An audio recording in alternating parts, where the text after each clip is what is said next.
सत्ता की शुरुआत उस विमर्श के साथ जिसमें अगर कोई मुस्लिम पुरुष या महिला एक्ट्रेस मंदिर या धाम पहुंच जाए तो कट्टरपंथी उस पर टूट पड़ते हैं, फतवे जारी कर दिए जाते हैं।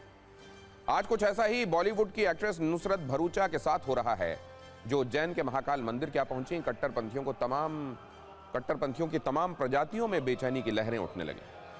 उज्जैन के महाकालेश्वर मंदिर में बाबा महाकाल के सामने नुसरत भरूचा ने माथा क्या टेका। इस देश में मजहब का लाइसेंस बांटने वाले कुछ लोगों को बहुत चुभ गया। नुसरत ने जय महाकाल क्या बोला, भारत के कुछ कट्टर मौलाना गुस्से से लाल पीले हो गए। नुसरत ने नंदी के सामने हाथ क्या जोड़े, मानो नफरती ब्रिगेड के सीने पर बहुत बड़ा आघात कर दिया। तभी तो बॉलीवुड अभिनेत्री नुसरत भरूचा के बाबा महाकाल से लिए गए आशीर्वाद को कुछ मौलाना पाप बता रहे हैं। इसीलिए आज हमने अपने न्यूज मित्रों के लिए आस्था पर कट्टरता के तेजाब वाली ऐसी कुंजी तैयार की है जिसमें एक्ट्रेस नुसरत भरूचा के लिए बेहिसाब नफरत है। माथे पर तिलक लगाए नुसरत भरूचा की तस्वीर उनके प्रशंसकों और मित्रों को तो पसंद आ रही है, लेकिन कट्टरपंथियों की दिमाग की नसों में तेज दर्द उठा है। उन्हें एक मुस्लिम एक्ट्रेस का बाबा महाकाल के द्वार पर जाना और जय महाकाल कहना इस्लाम के खिलाफ लग रहा है। आपको उस नफरती टीम से भी मिलवाएंगे, लेकिन नुसरत भरूचा की आस्था वाली तस्वीरों पर एक रील देखिए। इससे आपको पता चलेगा कि विवाद की शुरुआत कहां से हुई।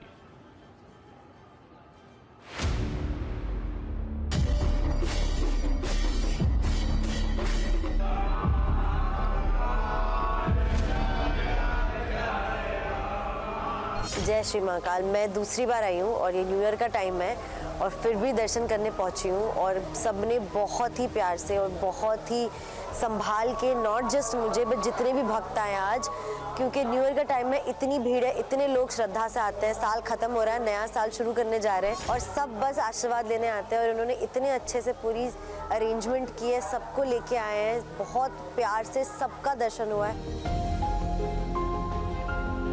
मुझे एक चीज़ बहुत अच्छी लगी कि अगर आपको जल चढ़ाना है और आपको आगे जाने नहीं मिलता तो इनका अलग एक जगह है जहाँ जल चढ़ा सकते हैं जितने भी श्रद्धालु हैं, और वो जल एकदम डायरेक्टली वो पाइप से सीधा दर्शन के वहाँ ही चढ़ता है, मतलब महाकाल जी को ही चढ़ता है। मुझे बहुत अच्छा लगा कि जो छोटी चीज़ें सोच के लोग करते हैं, मतलब रियली गाइज, मैं दिल से दूसरी बार आई हूँ।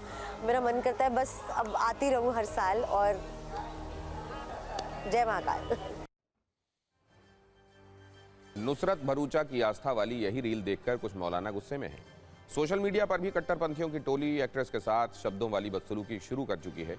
एक मौलाना है ऑल इंडिया मुस्लिम जमात के राष्ट्रीय अध्यक्ष मुफ्ती शहाबुद्दीन रजवी, जिनकी भावनाएं नुसरत के महाकाल मंदिर जाने से सबसे ज्यादा आहत हैं। वो कहते हैं कि कोई मुस्लिम मंदिर में जाकर शिवलिंग को जल चढ़ाए, यह बहुत बड़ा गुनाह है। किसी मुसलमान पुरुष या महिला का मंदिर जाना इस्लाम के खिलाफ है। मंदिर में जाकर पूजा करना पूरी तरह इस्लामी सिद्धांतों का उल्लंघन है। इसीलिए बॉलीवुड एक्ट्रेस नुसरत भरूचा शरीयत की निगाह में एक बड़ी गुनहगार बन चुकी हैं। इसीलिए नुसरत भरूचा तौबा करें, अल्लाह से माफी मांगे, कलमा पढ़ें, क्योंकि उन्होंने शरीयत के खिलाफ काम कर दिया है। यानी किसी की आस्था और विश्वास पर मजहब के कथित एजेंट पहरा लगाकर खड़े हो गए हैं। इसीलिए इस विमर्श में हिंदू मुस्लिम चिंगारियों की मात्रा बहुत ज्यादा है। हालांकि नुसरत भरूचा पर मारे गए मौलाना के जहरीले तीरों के जवाब में साधु संतों ने भी जुबानी हमला बोल दिया है। मौलाना कह रहे हैं नुसरत भरूचा ने जो किया है वो इस्लाम में गुनाह है, लेकिन साधु संत कह रहे हैं बाबा महाकाल का मंदिर सनातन की भूमि है जहां कोई मुस्लिम नहीं है। मौलानाओं का कहना है कि हर जगह जाने वाला मुसलमान नहीं हो सकता, तो संतों ने नुसरत के महाकाल में दर्शन को गंगा जमनी तहजीब और घर वापसी बताकर ऐसे मौलानाओं को नजरअंदाज करने की सलाह दी है। एक न्यूज रील उस पर भी देखिए। इसके बाद कुछ ऐसी तस्वीरें जो कट्टरपंथियों को चुभ सकती हैं।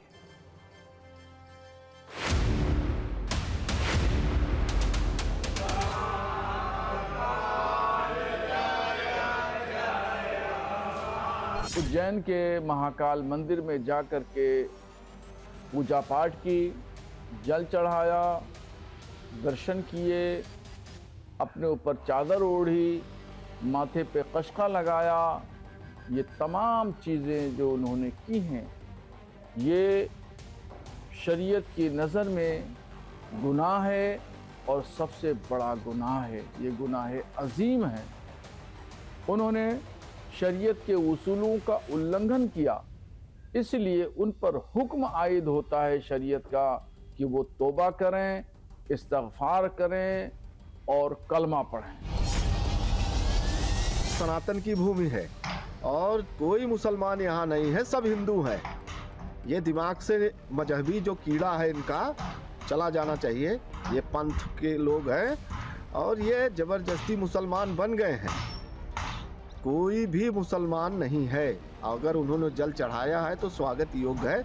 हम तो कहेंगे वो धर्मांतरण करें और वापसी करें। अगर आदमी मजहबी बनना चाहता है तो उसको एक ही मजहब पर रहकर के अमल करना होगा। ये नहीं कि दाएं बाएं सब तरफ जाता रहेगा, ऐसा नहीं चलेगा। तो अगर उसको इस मजहब इस्लाम फॉलो करना है तो बाकायदा उसका एक क्राइटेरिया है, उस पर अमल करना होगा और उसी के अंतर्गत ही वो धार्मिक या मजहबी या मुसलमान कहलाएगा। ये हिंदुओं को आंख खोलने की जरूरत है। कब चश्मा उतारोगे? नहीं उतारोगे तो क्या हो रहा है बांग्लादेश में? जागृति लाने की जरूरत है। अगर इस्लाम आगे बढ़ना चाहता है तो अपने धर्म गुरुओं के अंदर सुधार लाओ। को सबको फलने फूलने का अधिकार दिया, सबको स्वागत करते हैं, सम्मान करते हैं, आओ वेलकम, स्वागत है। हमारे पास कोई भेद नहीं है, हमने तो सबको गले लगाया।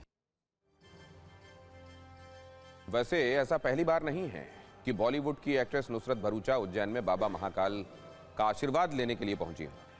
इससे पहले भी सितंबर में वो महाकालेश्वर मंदिर गई थी, भस्म आरती में हिस्सा लिया था, उनके सामने मत्था टेका था और अब उन्होंने फिर कहा है मन करता है हर साल महाकालेश्वर मंदिर आऊं। मतलब ये कट्टरपंथियों को उनका सीधा जवाब है।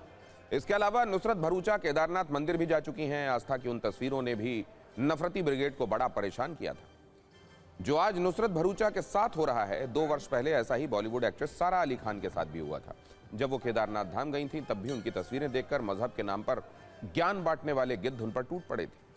कहा गया था उन्हें अपने नाम से अली हटा लेना चाहिए और अब यही काम कट्टरपंथी नुसरत भरूचा के साथ कर रहे हैं।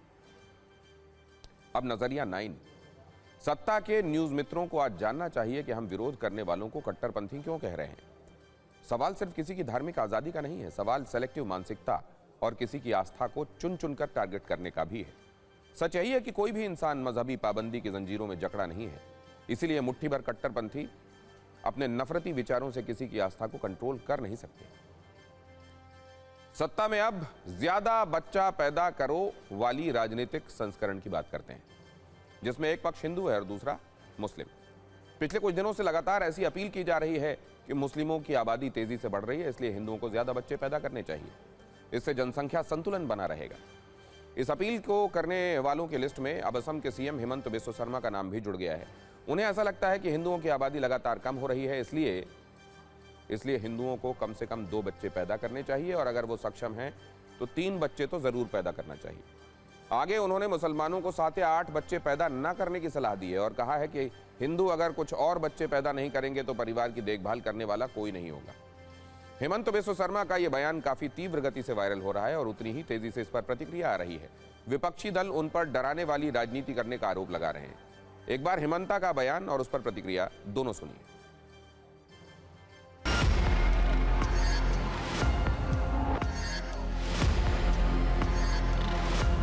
এৰিয়াত যিটো তেওঁলোকৰ সন্তান জন্ম দিয়াৰ হাৰটো বেছি।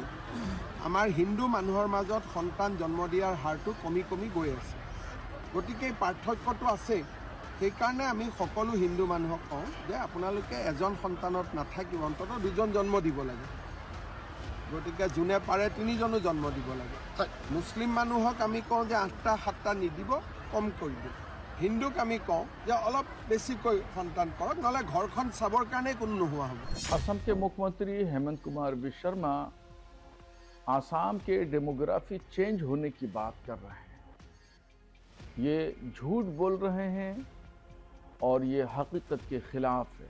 ऐसा आसाम में कुछ नहीं है। जितने बच्चे मुसलमान पैदा कर रहा है उतने बच्चे हिंदू भी पैदा कर रहे हैं। दरअसल असम में घुसपैठ और डेमोग्राफी में हो रहे बदलाव पर पिछले कुछ वक्त से काफी चर्चा होती रही है। सीएम हेमंत बिस्वा शर्मा तो ये तक कह चुके हैं कि अगर हिंदू आबादी नहीं बढ़ी और मुस्लिम आबादी ऐसे ही बढ़ती रही तो 2041 तक असम में हिंदू और मुस्लिम बराबर हो जाएंगे और ये भी हो सकता है कि हिंदू अल्पसंख्यक हो जाएं। ऐसे में हमने हेमंत बिस्वा शर्मा के बयान और उनके दावे पर रिसर्च की और रिसर्च के दौरान हमें जो आंकड़े मिले अब हम उन्हें आपके सामने रखते हैं। सबसे पहले ये देखिए, असम में हिंदुओं की आबादी की स्थिति क्या है। वर्ष 1991 की जनगणना के मुताबिक असम में हिंदू आबादी 67.14% थी। 2001 में यह आंकड़ा घटकर 64.89% हो गया, लेकिन वर्ष 2011 की जनगणना में इसमें और गिरावट हुई, यह 61.47 पर पहुंच गया। यानी पिछले 20 वर्षों में असम में हिंदुओं की आबादी लगातार घटती चली गई। अब असम में मुस्लिम आबादी वाला नंबर गेम भी देखिए, जो हेमंत बिस्व शर्मा के लिए चिंता का विषय बना है। वर्ष 1991 की जनगणना के मुताबिक असम में मुस्लिमों की जनसंख्या 28.43% थी, जो वर्ष 2001 में बढ़ी और 30.92% हो गई, जबकि 2011 की जनगणना में यह आंकड़ा और बढ़कर 34.22% पर पहुंच गया। यानी इस दौरान असम में मुसलमानों की आबादी में 5.79% का इजाफा हुआ। लेकिन अब उनका अनुमान है कि वर्ष 2041 तक यह नंबर 50% तक पहुंच सकता है। और इनमें भी चिंता वो मियां मुस्लिम हैं जो बांग्लादेश से आकर असम में बसे हैं। हेमंत बिस्व शर्मा ने एक और बड़ा दावा किया है जिसके बारे में आपको जानना चाहिए। वर्ष 2001 में असम के 23 में से सिर्फ 6 जिले ऐसे थे जो मुस्लिम बाहुल्य वाले थे, जहां मुसलमानों की संख्या 50% से ज्यादा थी। इनमें भी धुबरी में यह आंकड़ा 74% से ज्यादा था। लेकिन 2011 में असम में मुस्लिम बहुल जिलों की संख्या 6 से 9 हो गई, जिनमें हैलाकांडी, दरांग जैसे जिले शामिल हो गए। और हेमंता इसलिए यह दावा कर रहे हैं कि अगर असम में 2041 तक हिंदू अल्पसंख्यक हो जाएंगे। अब इसी वर्ष असम में चुनाव है और ऐसे में यह बहस और बड़ी होती जा रही है। वैसे हिंदू मुस्लिम आबादी वाला यह क्लेश सिर्फ असम में नहीं है, मुंबई में भी है। मुंबई में बीएमसी चुनाव है और चुनाव से पहले इस पर बयान वर्षा हो रही है। ताजा मामला बीजेपी नेता किरीट सोमैया के बयान से आया, जिसमें उन्होंने नेशनल फैमिली हेल्थ सर्वे के आंकड़ों से दावा किया कि मुंबई में मुस्लिम आबादी हिंदुओं की तुलना में लगभग दोगुनी गति से बढ़ रही है। उनके इस बयान के बाद चुनावी माहौल में राजनीतिक और सामाजिक प्रतिक्रियाएं तेज हो गई। बीजेपी नेता किरीट सोमैया ने दावा किया है कि महाराष्ट्र में 10 हिंदू दंपत्ति औसतन लगभग 13 बच्चों को जन्म देते हैं, जबकि मुस्लिम 10 दंपत्ति 26 या उससे ज्यादा बच्चों को जन्म देते हैं। इन आंकड़ों के आधार पर उन्होंने यह निष्कर्ष निकाला है कि मुंबई में मुस्लिमों का जन्म दर मुस्लिमों की जन्म दर हिंदू समुदाय की तुलना में करीब दोगुनी है। किरीट सोमैया ने यह दावा भी किया है कि मुंबई में जनसंख्या परिवर्तन सिर्फ जन्म दर से नहीं हो रहा, बल्कि इसमें अवैध बांग्लादेशी भी बड़ी भूमिका निभा रहे हैं। लेकिन बीजेपी नेता के इस बयान का उनके पार्टनर शिवसेना शिंदे गुट की तरफ से विरोध हो रहा है। शिवसेना शिंदे गुट के मुस्लिम नेता और वर्सोवा विधानसभा के प्रमुख अल्ताफ पेवेकर ने कहा है कि बीएमसी चुनाव के दौरान इस तरह के बयान नहीं दिए जाने चाहिए, जबकि शिवसेना यूबीटी के विधायक हारून खान का कहना है कि मुंबई में हिंदू आबादी लगभग 80% है, जबकि मुस्लिम आबादी 15 से 18% के बीच, इसलिए ऐसी राजनीति नहीं करनी चाहिए। हिंदू में हम दो हमारा एक, हम दो हमारे दो, और मुस्लिमों में हम दो हमारे चार, ये एवरेज दिखाई दे रही है, जिसके कारण 2050 में हिंदू ये 54% होगा, मुस्लिम 30% होगा। 2065 में मुस्लिम की जनसंख्या मुंबई में हिंदू से ज्यादा हो जाएगी। देखिए, ये जो बयान उन्होंने दिया है वो ऐसे वक्त पे दिया है जब महानगर पालिका के जो इलेक्शन वो चल रहे हैं, और आपको और पूरे लोगों को ये मालूम है कि महानगर पालिका में अगर 2 से ज़्यादा बच्चे होते हैं तो वो इलेक्शन नहीं लड़ सकता। अब ये ऐसे बयान दे के क्या बताना चाहते हैं, ये तो किरीट सोमैया ही जाने। हर किसी को जो डेमोक्रेसी ने और जो हमारे संविधान ने ये अधिकार दिया कि कौन कितने बच्चे पैदा करे, अगर सब संविधान के दायरे में काम करते तो मुझे नहीं लगता इसके अंदर कोई आपत्ति है। और जिसको लगता है कि खुद के बच्चे कम है वो और ज़्यादा पैदा करे। ये सरासर गलत हो रहा है कि हम महिलाओं की कोख पर राजनीति हो रही है, हमारे बच्चों की गिनती हो रही है, ये ऐसा नहीं होना चाहिए। और दूसरी बात, जैसा कि नवनीत राणा बोल रही हैं कि अगर हम मुस्लिम महिलाओं के 4 बच्चे हैं तो हमारी हिंदू बहनें 6 बच्चे करें, तो मैं उनसे ये बोलना चाहूँगी कि इस तरह से हमारी बहनों को फैमिली बढ़ाने के लिए ना बोला जाए, क्योंकि कुछ भी है, आप किसी के घर का पूरा करने नहीं आ रहे हो। हिंदू मुस्लिम की राजनीति का अगला एपिसोड यूपी से रिलीज हुआ है। यहां यूपी सरकार के मंत्री संजय गंगवार का एक वीडियो तेजी से वायरल हो रहा है। मंत्री जी एक कार्यक्रम के दौरान वहां मौजूद लोगों से जय श्री राम के नारे लगवाते हैं। जब सामने जनता की तरफ से धीमी आवाज आती है तो मंत्री जी कहते हैं कि 80% लोगों की आवाज ज्यादा होनी चाहिए या 18% लोगों की आवाज तेज होनी चाहिए। वो लोग अपने नारे बहुत जोर लगाकर उसके बाद बोलते हैं। वो इतने पर ही नहीं रुके, उन्होंने ये भी कहा कि जैसे वो अल्लाहू अकबर बोलते हैं वैसे आप लोग जय श्री राम बोलो। जय जय श्री राम। 80% की आवाज ज्यादा होनी चाहिए या 18% की? 80 की ना। वो बोलते हैं अल्लाहू अकबर, तो वो बोलते हैं क्या तकदीरें, क्या बोलते हैं, क्या नारे तकबीर बोलते हैं, तो बड़ा जोर लगा कर बोलते हैं। तो ऐसे ही बोलो जय श्री राम, जय बजरंगबली। आज मंगल का दिन है और सबका भगवान मंगल ही मंगल करेगा। अब इस पर प्रतिक्रिया हो रही है। धर्मगुरु और मौलानाओं की अलग अलग राय है। एक बार सुनिए कि कौन क्या कह रहा है। नारे तकबीर बोलते हैं, तो बड़ा जोर लगा कर बोलते हैं। तो ऐसे ही बोलो जय श्री राम, जय बजरंगबली। अगर इस तरह के बयानों पे सरकार को देखना चाहिए कि अगर धार्मिक आयोजन है तो कोई एतराज नहीं होना चाहिए, और एक कंपटीशन है, एक सामाजिक कार्यक्रम है और उसके अंदर कोई इस तरह की बात कहता है तो देखिए, वो तो चाहे वो हिंदू के है या मुसलमान के या सिख के या ईसाई के, वो गलत तो गलत ही है। अगर आप 80% होकर के अपनी आवाज बुलंद नहीं कर सकते हैं, इससे दुर्भाग्य और कुछ नहीं हो सकता है। आपकी आवाज बुलंद ना होने के कारण ही आज आप अल्पसंख्यक होते जा रहे हैं। भारत के तमाम राज्यों में, उत्तर प्रदेश के कई जिलों में आप अल्पसंख्यक होते जा रहे हैं। जहाँ पर भी 20% बहुसंख्यक होते हैं, वहाँ पर 80% को दबाते हैं, उनके साथ अत्याचार करते हैं, उनके साथ व्यभिचार करते हैं, उनके साथ तमाम तरह का आताताइयों वाला कार्य करते हैं। ऐसी स्थिति में समय आ गया है सभी हिंदुओं को 80% जो भी है सबको जागने की आवश्यकता है। 80-20 के बाद आगे बढ़ते हुए सत्ता में सोचिए, आप सुबह अपने घर में लगे पानी सप्लाई के नल को खोलें और उस पानी का इस्तेमाल कर लें, लेकिन पानी के साथ उस जहर की सप्लाई भी हो रही हो जो आपको अस्पताल पहुंचा दे। मध्य प्रदेश के इंदौर में कुछ ऐसा ही हुआ। ये वही इंदौर है जहां पिछले 7 वर्षों से स्वच्छता की सीख बाकी जगहों को दी जा रही है, लेकिन उसकी नींव में जहरीली लापरवाही का रिसाव मिला है। यहां घर में लगे नालों में गंदे और जहरीले पानी की सप्लाई हुई है, जिसे पीने से अब तक 8 लोगों की जान जा चुकी है। 100 से ज्यादा लोग अब भी बीमार हैं, इनमें से कई की हालत गंभीर है।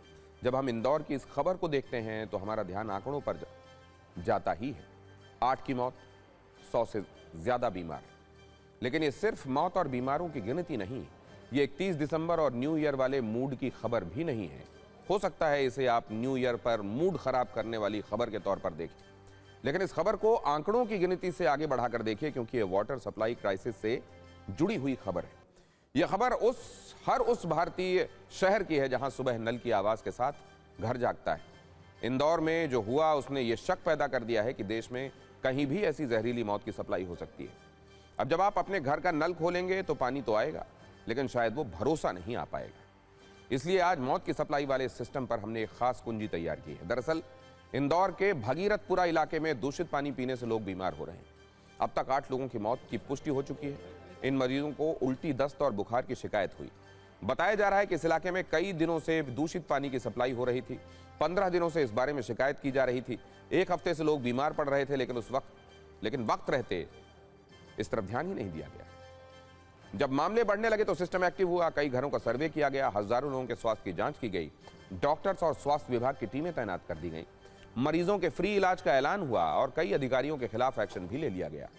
ऐसी आशंका जताई जा रही है कि पानी सप्लाई वाली मेन लाइन में कहीं सीवरेज का पानी मिल रहा था, जिस वजह से ये सब हुआ। अब पाइपलाइन के बदलने के निर्देश दे दिए गए हैं।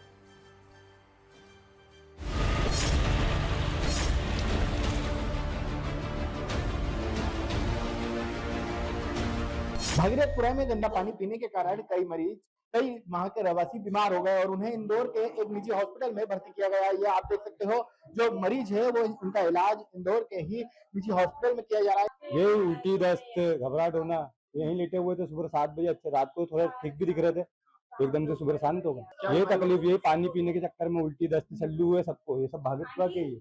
आप भी वहीं से आपके वहीं मेरी भागीरथी को ना ये भाई है मेरे। कितने दिनों से ये समस्या हो रही थी वहाँ पर?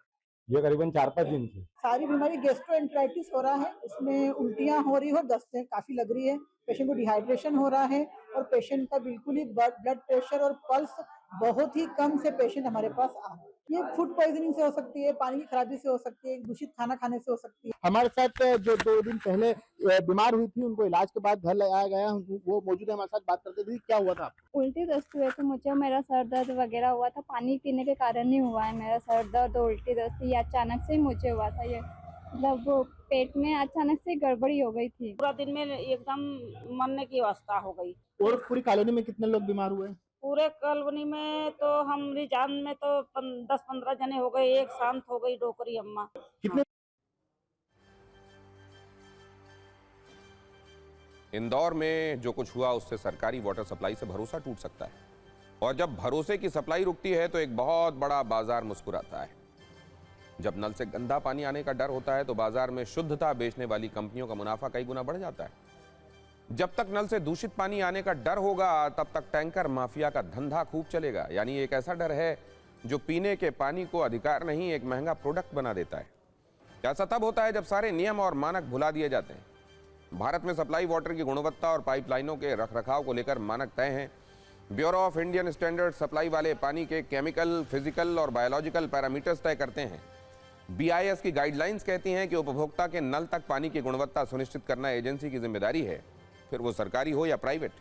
पाइपलाइन में कहां-कहां गंदगी मिल सकती है उसकी मैपिंग करना जरूरी है। गाइडलाइंस हैं कि पानी में रसायनों की जांच वर्ष में 1 बार जरूर हो, बैक्टीरिया की जांच वर्ष में 2 बार की जाए। साथ ही वाटर सप्लाई वाली एजेंसी को पानी की गुणवत्ता की रिपोर्ट सार्वजनिक भी करनी होती है।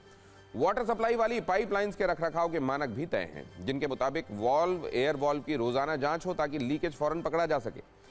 सप्लाई की मेन लाइन की जांच हर 15 दिन में जरूरी है। पानी सप्लाई की लाइन और सीवर लाइन के बीच कम से कम 3 मीटर की दूरी होनी चाहिए। अगर दोनों लाइनें क्रॉस करती हैं तो पानी की लाइन सीवर लाइन से ऊपर होनी चाहिए। क्रॉसिंग वाली जगह पानी की पाइपलाइन में कोई जोड़ नहीं होना चाहिए। पंपिंग स्टेशन से निकले और उपभोक्ता तक पहुंचने वाले पानी में अंतर पता किया जाएगा, जिससे लीकेज का पता लग सके। गाइडलाइंस के मुताबिक पाइपलाइनों को 30 से 50 वर्ष के अंदर बदला जाना भी आवश्यक है। अगर बार बार लीकेज की शिकायत आती है तो बगैर देरी किए पाइप का बदला जाना भी अनिवार्य है। इन गाइडलाइंस का कितना पालन होता है, इंदौर की घटना के बाद इस पर सवाल उठता ही है। ये भी सवाल उठ रहे हैं तो अब सफाइयां भी आ रही हैं।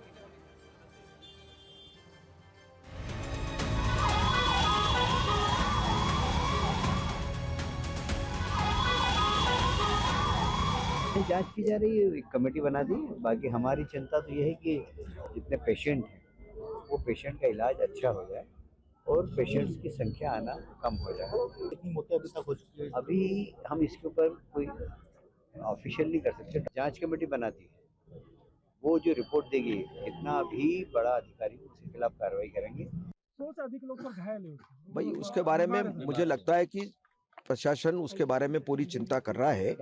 जो भी घटना हुई होगी उसके बारे में पूरा परीक्षण करेंगे और जो भी उसमें उचित हो सकता है वो कार्रवाई करेंगे। ये एक तरह की वानगी है ट्रिपल इंजन सरकार की। जिस तरीके से 3 लोगों की मौत हुई, ये इंदौर में जो अद्भुत और अकल्पनीय वोट दिया उसका मेहनताना दे रहे इंदौर की जनता को। ये जहर मिला है किसी न किसी रूप में। ये जांच का विषय कि जिन लोगों के कारण मौत हुई, वो चाहे नगर निगम आयुक्त हो चाहे महापौर, इनके खिलाफ FIR दर्ज कराओ। गैर आदतन हत्या का केस दर्ज होना चाहिए। जिस तरह से इसके बाद एक बीमार हुए यहाँ पर दुखद है, दुर्भाग्यपूर्ण है। इसकी नैतिक जिम्मेदारी भी हम जनप्रतिनिधियों की है और अभी लोगों को प्रथम दृष्टया अच्छा इलाज मिले, लोग जल्दी ठीक हो जाएं, नए लोग बीमार नहीं हो, ये हमारी प्राथमिकता है। बाकी सब विषयों पर कौन दोषी है कौन दोषी नहीं है, जिनके खिलाफ कार्रवाई होगी, ये बात का विषय है। जिन परिवारों में मृत्यु हुई है उनको सहायता राशि के रूप में 2 लाख रुपए दिए हैं। सबका इलाज भी निःशुल्क हो रहा है। और सत्ता में अब न्यायिक गुड न्यूज। वर्ष के आखिरी दिन न्याय के सत्ता में एक बड़े सुधार और ऐतिहासिक बदलाव की खबर है। कोर्ट रूम में तारीख पर तारीख वाली कहानी तो आपने बहुत देखी और सुनी होगी, लेकिन जस्टिस एट मिडनाइट की कहानी लिखी जा रही है। अब आम आदमी को इंसाफ देने के लिए ऐसी ही एक नई व्यवस्था बनाई गई है जिसे आप जस्टिस एट मिडनाइट कह सकते हैं। सीजेआई जस्टिस सूर्यकांत ने इसकी शुरुआत की है। इसके तहत अब आधी रात को भी कोर्ट रूम खुलेंगे और वहां जज सुनवाई करेंगे। हालांकि सामान्य मामलों में ऐसा नहीं होगा, सुनवाई विशेष और आपातकालीन परिस्थितियों में ही होगी। आधी रात को अदालत खोलने की नई व्यवस्था के तहत अगर किसी नागरिक को कानूनी इमरजेंसी का सामना करना पड़ता है या जांच एजेंसियां असमय या बेवक्त गिरफ्तारी की धमकी देती हैं, तो वो व्यक्ति अपने मौलिक अधिकारों और स्वतंत्रता की रक्षा के लिए आधी रात को भी संवैधानिक अदालतों से सुनवाई की मांग कर सकेगा।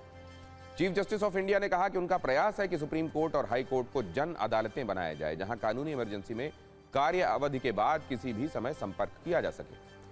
चीफ जस्टिस ऑफ इंडिया के मुताबिक संवैधानिक कोर्ट आपातकालीन वार्ड वाले अस्पतालों की तरह काम करेंगे। नागरिक की सामाजिक स्थिति कुछ भी हो, वो आधी रात को भी सर्वोच्च न्यायालय आ सकेगा, अपनी तत्काल शिकायत का निवारण और व्यक्तिगत अधिकारों की सुरक्षा की मांग कर सकेगा।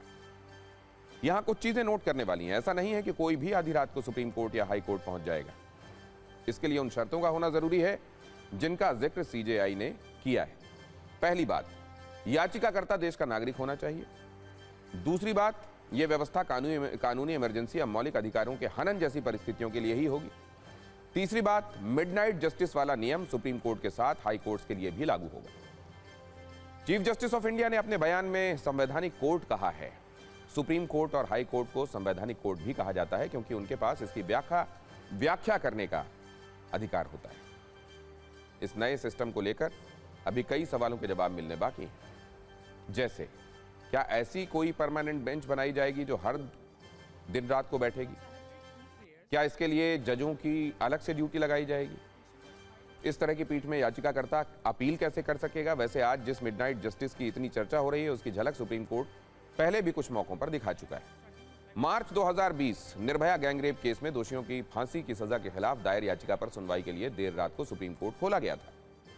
जुलाई 2015 याकूब मेनन मामले में सुनवाई के लिए सुबह 3:15 पर सर्वोच्च अदालत बैठी थी, जहां 90 मिनट तक सुनवाई चली थी। याकूब मेनन को 1993 के मुंबई ब्लास्ट केस में फांसी की सजा हुई थी। फांसी दिए जाने से कुछ घंटे पहले उसने याचिका दाखिल की थी जिस पर सुनवाई हुई थी। सितंबर 2014 देर रात हुई सुनवाई में निठारी हत्याकांड के दोषी सुरेंद्र कोहली की फांसी की सजा पर रोक लगाई गई थी। कोहली को मेरठ जेल में फांसी पर लटकाया जाना था। कुल मिलाकर जो इतिहास में हुआ वो अब नियम बन गया है। कानूनी इमरजेंसी जैसी स्थिति में भारतीय नागरिक के पास फौरन अदालत जाने का विकल्प होगा। न्याय के लिए उसे सुबह तक इंतजार नहीं करना पड़ेगा। और सत्ता में अब आपको पाकिस्तान में हुई एक हाई प्रोफाइल शादी के बारे में बताते हैं। इसमें शादी में दो नहीं बल्कि एक ही परिवार का मिलन है, क्योंकि ये दो सगे भाइयों के बच्चों का निकाह है। दो सगे भाइयों के बच्चों का आपस में निकाह। एक भाई का नाम है असीम मुनीर और दूसरे का है कासिम मुनीर। आप सही समझ रहे हैं, ये वही असीम मुनीर हैं जिनके कंधों पर पाकिस्तान की तीनों सेनाओं की जिम्मेदारी है। उन्होंने चुपचाप अपने सगे भाई को समधी और सगे भतीजे को दामाद बना लिया है। वैसे तो शादी किसी भी परिवार का व्यक्तिगत मसला होता है, लेकिन असीम मुनीर ने अपनी बेटी की शादी के लिए जो वेन्यू चुना, उसके बाद यह मसला व्यक्तिगत नहीं रह गया, क्योंकि इस निकाह की लोकेशन है पाकिस्तानी आर्मी का हेडक्वार्टर। जिस सेना मुख्यालय में टीटीपी और बलोच विद्रोहियों से निपटने की रणनीति बनाई जानी थी, वहां शादी की शहनाइयां गूंज रही। असीम मुनीर की बेटी मनहूर का दूल्हा कोई और नहीं बल्कि उनका चचेरा भाई अब्दुल रहमान था। अब्दुल रहमान मुनीर के सगे भाई कासिम के बेटे हैं, जो पहले पाकिस्तानी सेना में कैप्टन थे, लेकिन अब वो सिविल सेवा पास करके अधिकारी बन चुके हैं। दूल्हे की जानकारी तो हमने आपको दे दी, लेकिन इस शादी समारोह की जानकारी किसी को नहीं दी गई। असीम मुनीर ने इस समारोह को पूरी तरह गुप्त रखा। शादी की एक भी तस्वीर सार्वजनिक नहीं की गई। सभी मेहमानों की तस्वीर लेने पर रोक लगाई गई थी। पाकिस्तान के पीएम शहबाज शरीफ और राष्ट्रपति आसिफ अली जरदारी भी इस शादी में पहुंचे थे। इसके अलावा पाकिस्तानी सेना के कई बड़े अधिकारी भी असीम मुनीर की बेटी और भतीजे की शादी में शामिल हुए। इस फंक्शन के लिए मुनीर ने रावलपिंडी के मिलिट्री हेडक्वार्टर को चुना। एक तरह से अपने निजी कार्यक्रम के लिए मुनीर ने सरकारी संपत्ति का इस्तेमाल किया। सीधे शब्दों में इसे शक्तियों का दुरुपयोग करना कहा जाता है।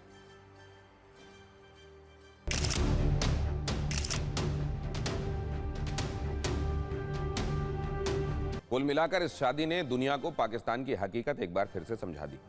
दुनिया के बाकी देशों के पास अपनी फौज होती है, लेकिन पाकिस्तान में फौज के पास अपना एक देश है, और वो जब चाहे, जहां चाहे, जैसे चाहे उस देश का और उसके संसाधनों का इस्तेमाल कर सकती है। मिलिट्री हेडक्वार्टर को मैरिज हॉल बनाना इसका सबसे बड़ा सबूत है। हूटर।